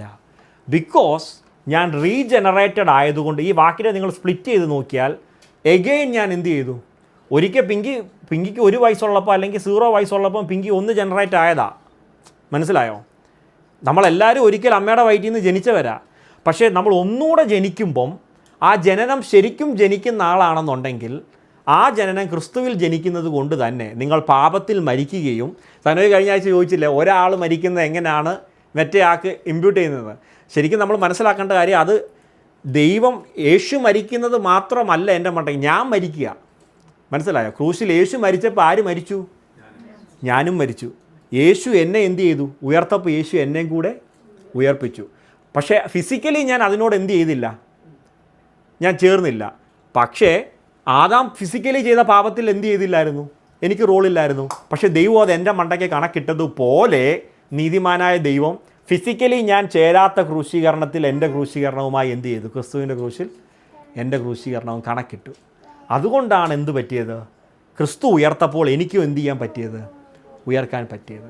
അതുകൊണ്ട് തന്നെ ഇതൊന്നും എന്തല്ല, എനിക്ക് സാൽവേഷൻ നേടാൻ എനിക്ക് പറ്റത്തില്ലെന്നുണ്ടെങ്കിൽ എനിക്ക് എന്ത് ചെയ്യാൻ പറ്റത്തില്ല? കളയാനും പറ്റത്തില്ല. ആ സിമ്പിൾ ആസ് ദാറ്റ്. ഓക്കെ, ഇത് ഞാൻ പറയുമ്പോൾ ചില കാര്യങ്ങൾ നിങ്ങൾക്ക് ഒരുപക്ഷെ കാൽവിനിസ്റ്റിക് ആയിട്ടോ അർമേനിയലിസ്റ്റ് വ്യൂ ആയിട്ടോ ഒക്കെ തോന്നുന്നെങ്കിൽ ഐ എം സോ സോറി. ബൈബിളിൽ നിന്നുള്ളത് മാത്രമേ എനിക്ക് പറയാൻ പറ്റത്തുള്ളൂ. നിങ്ങൾക്കുള്ള എന്ത് സംശയവും ബൈബിളിൽ നിന്നുള്ളതിനെ നമുക്ക് എന്ത് ചെയ്യാം? ഓപ്പൺ ആയിട്ട് സംസാരിക്കാം. ഓക്കെ, നമുക്ക് കൊമേഴ്ഷ്യലൈസ് ചെയ്യുന്നതാണ് ഈ പാരമ്പര്യ സഭകളിലും അല്ലെ സഭകളിലൊക്കെ നിങ്ങൾ ഇത് ചെയ്ത് യെസ് നീതീകരിക്കാൻ പ്രാപിക്കും. പക്ഷെ നമ്മൾ മനസ്സിലാക്കേണ്ട കാര്യം ഈ progressive sanctification comes after justification. മനസ്സിലായോ? ഞാൻ സാങ്ക്ടിഫിക്കേഷൻ നേടിയിട്ട് ജസ്റ്റിഫിക്കേഷൻ ചെയ്യുമല്ല, ഇതെല്ലാം സെയിം ടൈമിൽ എന്ത് ചെയ്തു സംഭവിച്ച് കഴിഞ്ഞു. മനസ്സിലായോ? ശരിക്കും പറഞ്ഞാൽ ഇതൊക്കെ സംഭവിച്ചത് എവിടാ? ക്രൂശിലാണ് ഇതിൻ്റെ എക്സിക്യൂഷൻ നടന്നത്. ഇതിൻ്റെ പ്ലാനിങ് നടന്നത് പ്രീ എറ്റേണലിലും ഇതിൻ്റെ എക്സിക്യൂഷൻ നടന്നത് എവിടാ? ഉദാഹരണം പറഞ്ഞാൽ ഇതിൻ്റെ പ്ലാൻ അല്ല, ഒരു ബിൽഡിങ് പണിയുമ്പം ആ പ്ലാൻ എല്ലാം വരച്ചു വെച്ച് ഇവിടെ പ്രീ എറ്റേണലിൽ വരച്ചു വെച്ചു. കാൽവറിയിൽ എന്താ ചെയ്തത്? അതിൻ്റെ പണിയായിരുന്നു നടന്നത്. അപ്പം സാൽവേഷൻ നിങ്ങൾക്ക് ക്ലിയറായോ? ക്ലിയറായോ? ഒരു സംശയവുമില്ലേ? ആ ഈ അപ്പ് ആൻഡ് ഡൗൺ ശരിക്കും നമ്മൾ അതിനെ ഒരു വിഷ്വലൈസ് ചെയ്യുവാണെങ്കിൽ ശരിക്കും നമ്മുടെ പ്രവർത്തികളല്ലോ ഈ അപ്പ് ആൻഡ് ഡൗൺ. നമ്മുടെ ഈ വിശ്വാസത്തിലെ അകൽച്ചയാണ്. യെസ് യെസ് യെസ് അതെ. ബൈ പ്രോഡക്റ്റ് ആയിരിക്കും. അതിൻ്റെ ബൈ പ്രോഡക്റ്റ് എന്ന് പറയുന്നത് ഓഫ് കോഴ്സ് നമ്മുടെ പ്രവൃത്തികളിൽ റിഫ്ലക്റ്റ് ചെയ്യുന്ന കാര്യങ്ങളാണ്. അതെ അതെ അത് ശരിക്കും പ്രവൃത്തിയാണ്. നമ്മളൊരു ചിലവർക്കുണ്ടല്ലോ അതെ മനസ്സിലുണ്ടോ നമ്മുടെ പ്രവൃത്തി അനുസരിച്ച് നമ്മൾ അതെ അതെ അതെ. ഇത് പ്രോഗ്രസീവ് വർക്ക്സ് അല്ല, ഇത് പ്രോഗ്രസീവ് സാങ്ക്ടിഫിക്കേഷൻ ആണ്. ഇത് പ്രോഗ്രസീവ് വർക്ക്സ് അല്ല. മനസ്സിലായോ? ഇതെന്താണ്? ഇത് പ്രോഗ്രസീവ് സാങ്ക്ടിഫിക്കേഷൻ ആണ്. അപ്പോൾ നമ്മൾ മനസ്സിലാക്കേണ്ട കാര്യം, റീജനറേറ്റഡ് ആണെങ്കിൽ നമ്മൾ എന്താണ്? നമ്മൾ ഇപ്പോൾ ഉദാഹരണം പറഞ്ഞാൽ നിജു ഇപ്പോൾ ഉണ്ടോ? ഉണ്ടോ? നിജു മരിച്ചു. നിജു മരിച്ചു. നിജു എന്നാ മരിച്ചേ? നിജു എന്നാ മരിച്ചത്? യെസ്, 2000 വർഷങ്ങൾക്ക് മുമ്പ് കാൽവറിയുടെ അതെ. അപ്പോൾ നോക്കിക്കേ, നിജു എവിടാ മരിച്ചത്? 2000 വർഷങ്ങൾക്ക് മുമ്പ് കാൽവറിയുടെ ഗിരിമുകളിൽ 2 കള്ളന്മാർ അപ്പുറത്തും ഇപ്പുറത്തും മരിച്ചത് ലോകം മുഴുവൻ കണ്ടു. പക്ഷേ നടുക്ക് മരിച്ച ക്രിസ്തുവിൻ്റെ ഉള്ളിൽ ആരുണ്ടായിരുന്നു? ആരുണ്ടായിരുന്നു? നിജു ഉണ്ടായിരുന്നു. ഈ പ്രാഗൽഭ്യം നിങ്ങൾക്ക് ഓരോരുത്തർക്കും വേണം പറയാൻ. 2000 വർഷങ്ങൾക്ക് മുമ്പ് കാൽവറിയുടെ ഗിരിമുകളിൽ മരിച്ചപ്പം ക്രിസ്തുവിൻ്റെ ഉള്ളിൽ നിങ്ങൾ ഓരോരുത്തരും ഉണ്ടായിരുന്നു. ക്രിസ്തു മരിച്ചപ്പോൾ നിങ്ങൾ ക്രിസ്തുവിൻ്റെ കൂടെ മരിച്ചു. ക്രിസ്തു ഉയർത്തപ്പോൾ നിങ്ങൾ എന്ത് ചെയ്തു? ക്രിസ്തുവിൻ്റെ കൂടെ ഉയർത്തു. അത് മനസ്സിലാക്കാൻ പിങ്കിക്ക് ഒരു പക്ഷേ 15 വയസ്സ് വരെ ജീവിക്കേണ്ടി വന്നെന്നിരിക്കാം. മറ്റൊരാൾക്ക് 35 വയസ്സ് വരെ ജീവിക്കേണ്ടി വന്നെന്നിരിക്കാം. മറ്റൊരാൾക്ക് ചിലപ്പം 70-ാമത്തെ വയസ്സിലായിരിക്കാം അത് റിയലൈസ് ചെയ്യുന്നത്. പക്ഷേ ആ പ്രീ എറ്റേണൽ കൗൺസിലിന് മുമ്പ് എറ്റേണൽ കൗൺസിലിൽ പിതാവ് പുത്രന് കൊടുത്ത ലിസ്റ്റിൽ നിങ്ങളുടെ പേരുണ്ടെങ്കിൽ നിങ്ങൾ മരിക്കുന്നതിന് മുമ്പ് ഇത് റിയലൈസ് ചെയ്ത് ഈ രക്ഷ ഏറ്റുവാങ്ങിയിട്ട് എന്ത് ചെയ്യത്തുള്ളൂ? മരിക്കത്തുള്ളൂ. ബിക്കോസ് ഇത് ചെയ്യുന്ന പ്രവൃത്തി ഒരു മനുഷ്യനും ചെയ്യുന്ന പ്രവൃത്തിയല്ല, ഇത് ദൈവം തുടങ്ങിയ പ്രവൃത്തിയാണ്. അതുകൊണ്ട് തന്നെ ഇത് പൂർത്തീകരിക്കുന്ന ആരാ? മലയാളത്തിലൊരു വാക്യമുണ്ട്, വിശ്വാസത്തിൻ്റെ നായകനും പൂർത്തി വരുത്തുന്നവനും. പക്ഷേ അതിനകത്തൊരു തെറ്റുണ്ട് മലയാളത്തിൽ. നായകൻ എന്നുള്ള ട്രാൻസ്ലേഷൻ തെറ്റാ. ദ ഓതർ ഓഫ് ഫെയ്ത്ത് എന്നാണ് യഥാർത്ഥത്തിൽ എഴുതിയിരിക്കുന്നത്. മനസ്സിലായോ? നായകൻ എന്ന് പറഞ്ഞാൽ like you are A leader. Author എന്ന് പറഞ്ഞാൽ ഇത് എഴുതിയതാരാ? ദൈവമാണ്. അപ്പോൾ അതുകൊണ്ട് തന്നെ ഇതിനെ പൂർത്തിയാക്കുന്നത് ആരാ? ദൈവമാണ്. ഇതിൻ്റെ അകത്തിൽ നിങ്ങളുടെ എന്ത് വേണ്ട? ഒരു പ്രവൃത്തിയും വേണ്ട. അതാണ് നമ്മൾ റോമാലേഖനം ഇതുവരെ എന്ത് ചെയ്തത്? പഠിച്ചത്. ന്യായപ്രമാണത്തിൻ്റെ പ്രവൃത്തി കൊണ്ട് ഒരു ജഡവും നീതീകരിക്കപ്പെടുന്നില്ല. ഓക്കെ, അപ്പം നോക്കിയേ, ഇപ്പം വന്നൊരു ക്വസ്റ്റ്യൻ നമുക്ക് മനസ്സിലായി. നമ്മളൊന്നും ചെയ്താൽ എന്ത് ചെയ്യാൻ പറ്റത്തില്ല? നീതീകരിക്കപ്പെടാൻ പറ്റത്തില്ല. അത് സിമ്പിളായിട്ട് ഞാൻ പറഞ്ഞുതരാം. നിങ്ങൾക്കൊക്കെ ഇത് അറിയാത്ത ആർക്കെങ്കിലും ഉണ്ടെങ്കിൽ ഞാൻ ഒന്നുകൂടെ ഒന്ന് പറഞ്ഞു അത് ക്ലിയർ ചെയ്തിട്ട് മുന്നോട്ട് പോകാം. ഇപ്പം എന്തുകൊണ്ടാണ് നമുക്ക് പ്രവൃത്തി ചെയ്ത് നീതീകരിക്കപ്പെടാൻ പറ്റാത്തതെന്ന് നോക്കാം. ദൈവിക കോടതിയുടെ മുന്നിൽ നമ്മൾ പോയി നിൽക്കുമ്പോൾ ദൈവം എന്ത് ചെയ്യും? ദൈവത്തിൻ്റെ ന്യായപ്രമാണം എടുക്കും. ന്യായപ്രമാണം എടുത്തിട്ട് എന്ത് ചെയ്യും? നമ്മളെ നോക്കും. അപ്പം നമ്മളെ നോക്കുമ്പോൾ ഇപ്പോൾ റിജു പോയി നിൽക്കുകയാണെന്ന് വിചാരിക്കാം. ഒരു ദിവസം റിജു ബൈബിളൊക്കെ വായിച്ചു, ഇതിൻ്റെ ആശയങ്ങളൊക്കെ മനസ്സിലായി. റിജു അങ്ങ് ഭയങ്കരമായിട്ട് അങ്ങ് തീരുമാനിച്ചു, നാളെ തൊട്ട് ഞാൻ ദൈവത്തിന് വേണ്ടി ജീവിക്കുമെന്ന് റിജു അങ്ങ് തീരുമാനിച്ചു. ഓക്കെ, അപ്പം നോക്കിക്കേ, ന്യായപ്രമാണത്തിൻ്റെ നിയമം എടുത്ത് നോക്കുവാണെങ്കിൽ ഒരു നിയമം എടുത്ത് നിന്നെ പോലെ എന്ത് ചെയ്യണം? നിൻ്റെ കൂട്ടുകാരനെ സ്നേഹിക്കണം. അപ്പം നീ ഭയങ്കര ഡെഡിക്കേറ്റഡാണ്. നിനക്കങ്ങ് ദൈവത്തിൻ്റെ സ്നേഹം കൊണ്ട് ഇരിക്കാനും നിൽക്കാനും വയ്യ, ഭയങ്കര ബുദ്ധിമുട്ട്. നീ ഇതിനങ്ങ് എങ്ങനെ ജീവൻ കൊടുത്തു ഇത് ചെയ്യാൻ വേണ്ടി നടക്കുന്ന ആളാണ് നീ എന്ന് വിചാരിക്കും. അപ്പം നീ എന്ത് ചെയ്യും? ഇപ്പം നിൻ്റെ പപ്പ എന്ത് ചെയ്തു? കാല് തിന്നി വീണെന്ന് വിചാരിക്കുക. നീ എന്ത് ചെയ്യും? പെട്ടെന്ന് എന്ത് ചെയ്യും? പോകുന്നു, കാലെടുക്കുന്നു, വണ്ടി എടുക്കുന്നു, പറന്ന് ആശുപത്രി കൊണ്ടുപോകുന്നു, ഇതൊക്കെ നീ ചെയ്യും. ഇനി നാളെ എൻ്റെ പപ്പ വീഴുന്നത് നീ കണ്ടു. അപ്പോഴും നിൻ്റെ മനസ്സിൽ എന്തുണ്ട്? അയ്യോ, ഞാൻ ദൈവപൈതല, ഞാൻ എന്നെപ്പോലെ എൻ്റെ കൂട്ടുകാരനെ സ്നേഹിക്കണമെന്നുണ്ട്. അപ്പം നീ പ്രവൃത്തി കൊണ്ട് നീ എക്സാക്റ്റ് സെയിം സാധനം ചെയ്തു. നിൻ്റെ പപ്പ വീണപ്പോൾ നീ എന്തൊക്കെ ചെയ്തോ അത് തന്നെ എൻ്റെ പപ്പ വീണപ്പോഴും നീ ചെയ്തു. അപ്പം സ്വാഭാവികമായിട്ടും എന്തു പറ്റി? നിനക്ക് ചെയ്യാൻ പറ്റുന്നതിൻ്റെ ബെസ്റ്റ് ഓഫ് ദ ബെസ്റ്റ് നീ ചെയ്തു. മേ ബി എൻ്റെ പപ്പ വീണപ്പം ചെയ്യാത്ത 2 പ്രൊസീജിയർ എക്സ്ട്രാ കൂടെ നീ ചെയ്തെന്ന് വിചാരിച്ചു. പക്ഷേ പ്രശ്നം എന്താണെന്നറിയാമോ? ദൈവത്തിൻ്റെ കോടതിയുടെ മുന്നിൽ വരുമ്പം നിൻ്റെ പപ്പ വീണപ്പം നിൻ്റെ ചങ്കിനകത്തൊരു എരിച്ചിലുണ്ടായിരുന്നു. അത് എൻ്റെ പപ്പ വീണപ്പോൾ എരിയത്തില്ല. നിനക്ക് പ്രവർത്തികളിൽ എന്തു വേണമെങ്കിൽ ചെയ്യാം. നീ നിൻ്റെ പപ്പായ്ക്ക് ചെയ്തതിനെക്കാട്ടിലും എനിക്ക് ചെയ്യാം. ബിക്കോസ് നീ വിചാരിക്കുമോ ഞാൻ ദൈവ പൈതല ഞാനിത് ചെയ്യണം. പക്ഷേ ഇതിനെ പറ്റിയിട്ട് നമ്മൾ മുന്നോട്ട് പോകുമ്പോൾ റോമാലേഖനത്തിൽ പഠിക്കും, എനിക്ക് നന്മയുടെ തിയറിയൊക്കെ എനിക്കറിയാം, പക്ഷേ ഇച്ഛിക്കാത്ത തിന്മയാണ് എന്ത് ചെയ്യുന്നത്. ഇതുകൊണ്ടാണ് ന്യായപ്രമാണത്തിൻ്റെ പ്രവൃത്തി കൊണ്ട് ആർക്കും എന്ത് ചെയ്യാൻ പറ്റാത്തത്? നീതീകരിക്കാൻ പ്രവൃത്തി ഉണ്ടോ എന്ന് ചോദിച്ചാൽ ഉണ്ട്. ന്യായപ്രമാണത്തിൻ്റെ പ്രവൃത്തി എല്ലാം നീ ചെയ്യുന്നുണ്ട്, അതിൻ്റെ അകത്ത് ഒരു ഡൗട്ടും ഇല്ല. ഒരു മനുഷ്യൻ നിന്നെ നോക്കിയാൽ നീ ബെസ്റ്റാണ്. പക്ഷേ ദൈവം നിന്നെ നോക്കുമ്പോൾ നിനക്ക് അവിടെ ഉള്ള നിൻ്റെ ചങ്കിലെ എരിച്ചിൽ ഇവിടെ എരിഞ്ഞില്ല. അപ്പം നിന്നെപ്പോലെ നീ എന്ത് ചെയ്തില്ല? ഈ പുതിയ നിയമത്തിൻ്റെ സ്റ്റാൻഡേർഡ് ഇതിൻ്റെ മുകളിലാണ്. കർത്താവ് സ്നേഹിച്ച പോലെ സ്നേഹിക്കാനാണ് പറഞ്ഞേക്കുന്നത്. ന്യായപ്രമാണം വെച്ച് നോക്കുമ്പോൾ നീ എന്ത് ചെയ്തു? അപ്പം നീ എന്തിനാ മരണയോഗ്യനാ? മനസ്സിലായോ? അപ്പോൾ അതുകൊണ്ട് എന്തു പ്രവൃത്തി ചെയ്തിട്ട് ദൈവസന്നിധിയിൽ പോയാലും നമുക്ക് എന്ത് ചെയ്യാൻ പറ്റത്തില്ല? നീതീകരിക്കപ്പെടാൻ പറ്റത്തില്ല. നമ്മൾ പൊതുവേ നമ്മൾ പെന്തിക്കോസ്തുകാരെ പഠിപ്പിച്ച് വെച്ചിരിക്കുന്നത് എങ്ങനെയാണ്? നല്ലതായിട്ട് ജീവിക്കുക.